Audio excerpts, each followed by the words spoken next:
नमस्कार साथियों, स्वागत है आपका अपने चैनल ऑनलाइन मित्र पर। जैसा कि आप सभी लोगों को पता है कि एनपीसीआई की तरफ से बार-बार जो है काफ़ी सारे अपडेट्स जो है वो बदले जा रहे हैं और जो उसमें जो बदलाव किए जा रहे हैं, उसका जो सबसे बड़ा खामियाज़ा है वो एपीएस संचालकों को भुगतना पड़ रहा है। जैसा कि आप सभी लोगों को पता है कि इस वर्ष यानी कि 1 जनवरी 2024 के बाद 2FA का जो अपडेट लाया गया, इसके बाद हर कस्टमर्स के साथ में हमें 2FA बार-बार करना पड़ रहा था। लेकिन इस परेशानी को देखते हुए एनपीसीआई ने अब इस अपडेट को जो है वो बाईपास कर दिया, यानी कि अब आपको दिन में एक ही बार 2FA करना पड़ रहा है। लेकिन इसके पहले की जो स्थिति कि आपको बार-बार 2FA करना पड़ता था, ये एक फ्रॉड को रोकने के लिए किया जा रहा था। हालाँकि इससे फ्रॉड कम हुए हैं, ऐसा नहीं कि नहीं हुए, लेकिन 2FA हमारा लेने से क्या होता है, 2FA अगर लेना है तो कस्टमर का लेना चाहिए कि आपको 2 बार फिंगर लगाना पड़ेगा, फिर आपका पैसा विड्रॉल होगा। तो ये स्थिति होती तो मैं समझ सकता कि हाँ, इससे फ्रॉड कम हो सकते थे। हालाँकि अब इससे फ्रॉड काफ़ी कम हुए, क्योंकि कई लोगों ने क्या,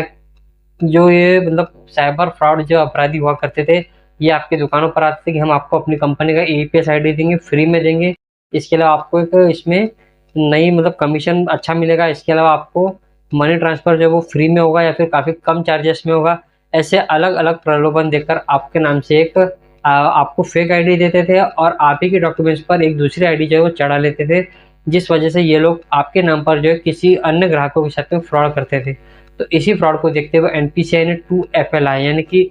आपको अगर एईपीएस का काम करना है तो आपको दिन के शुरुआत में भी कम से कम एक बार आपको अपना फिंगर लगाकर अपनी आईडी को एक्टिवेट करना होगा। अब ये जो साइबर जालसाज़ है, अगर इनके पास आपके नाम की आईडी होगी भी, तो ये आपका फिंगर तो बना नहीं पाएँगे, बिना आपकी मर्ज़ी के। तो इसीलिए इससे फ्रॉड जो है वो काफ़ी हद तक कम हुए हैं और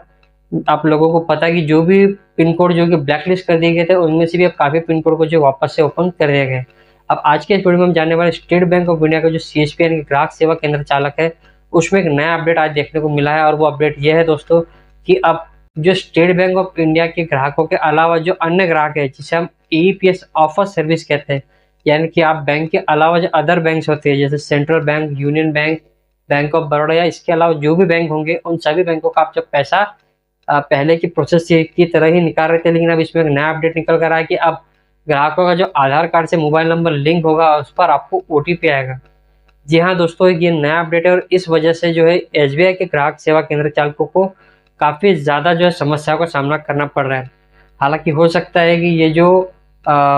अपडेट लाया गया है वो एक तरह का जो है डेमो हो, यानी कि एसबीआई के साथ में ये डेमो को कंप्लीट किया जाएगा और इससे एसबीआई और एनपीसीआई ये ट्रायल लेने की कोशिश कर रहा है कि अगर ये अपडेट लागू होता है तो इससे कितने कस्टमर्स पर इफ़ेक्ट पड़ेगा। यानी मान लीजिए दोस्तों कि अगर एसबीआई की तरफ से ये अपडेट 100% अप्रूव हो जाता है कि हाँ, हमें ये इस अपडेट के साथ में काम करने में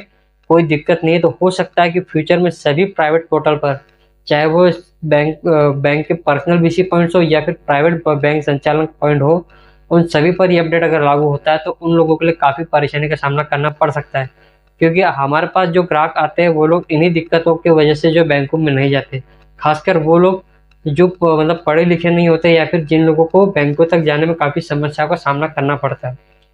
कई लोगों के जो आधार कार्ड में मोबाइल नंबर लिंक तो है, लेकिन उनके मोबाइल में वो लोग रिचार्ज नहीं रखते हैं। और आप सभी लोगों को पता है कि प्राइवेट कंपनियों ने अगर मोबाइल में रिचार्ज न होने पर एसएमएस और कॉलिंग सभी तरह की सुविधाएं जो बंद कर दी जाती है।